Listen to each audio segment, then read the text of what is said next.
God bless you, brothers and sisters. And I'm glad that I'm able to bring another word of encouragement, another word to strengthen you, and something for you to think about and something for you to apply in your life. And even if you don't apply it to your life, maybe you'll be able to reflect on and help someone else who's going through that process. And today's word is going to be addiction. There's so many facets when it comes to addiction, whether it's drugs, sex. Some people are even addicted to Facebook violence. Some people are addicted to the suspense, to the life of crime. The addiction is just on and on. And I wanted to talk to you a little bit about that and just what takes place behind that whole scenario. Addiction is the very desire or passion inside of you to fulfill something, seeking something that brings pleasure or fulfillment, but there's really no end to it. And that's what most addictions. If you're addicted to God, then that's fine, but that's just how, just from life experience in general for me. And I like to look at it from the scenario of this. And if you look at addiction, you could look at it from this point of view, and you can look at it from the point of view of a coyote or a wolf.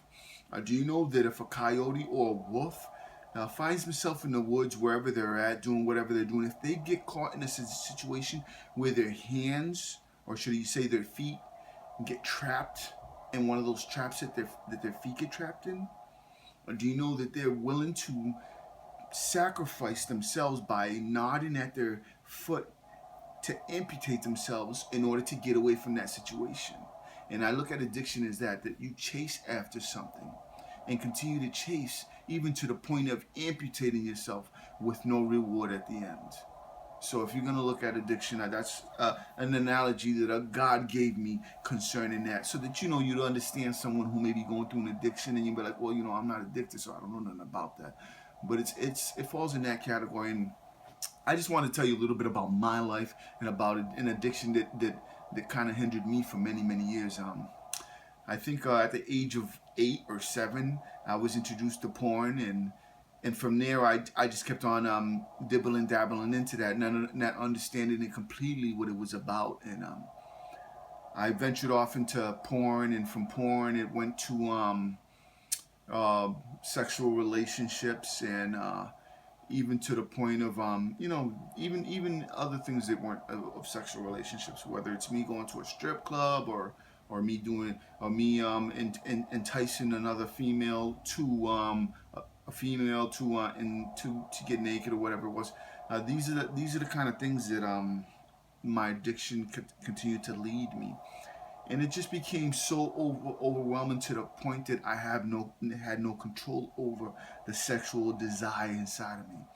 Meaning that I had no morals, no ethics, no nothing, and I would just sleep with anybody, and my addiction was so bad to the point that I was willing and did sleep with a woman who was HIV positive, and slept with her many times because my mind, or should I say my hunger and passion, overrid my morals, overrid the danger that was in there. And by the grace of God, I have nothing. I'm not HIV positive. I've tested myself probably like 10, 20 times, but God's grace was over that situation. But I've learned something through it, that you being addicted to something could take you somewhere that you do not want to go. And by the time you decide that you want to backpedal, you're not knee deep in it. You're head deep in it. And it's something for you to think about, because it's something that could really plague you, in whether it's, and it doesn't have to be sex. It could be drugs. It could be violence. There's many other aspects. But just speaking on the sex point of view in general, and I respect people who wait for that person.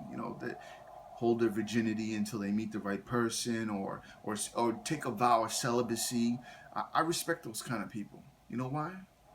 Because they've decided to put aside something. And I just wanted to leave that little salute for people who decide to want to hold back on that. But addiction is a serious thing, and counseling helps with that. For many years, medication was given for many different addictions, and that's just another substitute for something that needs a long term taken care of.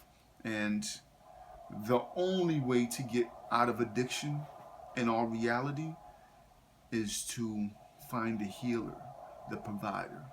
And that's God. That's the reason why I don't have that addiction, that issue, where I'm willing to sleep with just anybody. Because I've allowed God to invest himself into me and me invest myself into God. And in the process of me doing that, God has given me moral, God has given me self-control, God has given me patience, and God has given me a hunger and desire to want to wait for the right one. And which I did, and I am married, and I'm married to my soulmate, the one that I'm going to spend the rest of my life with. But if God wasn't there, I would have settled into anything. And addiction can do that to you. It breaks past barriers, boundaries, and morals and leaves you in a place of danger, of vulnerability. And I pray that you take that message and apply it to someone else and help someone else through their addiction and not look only at yourself as well. God bless you.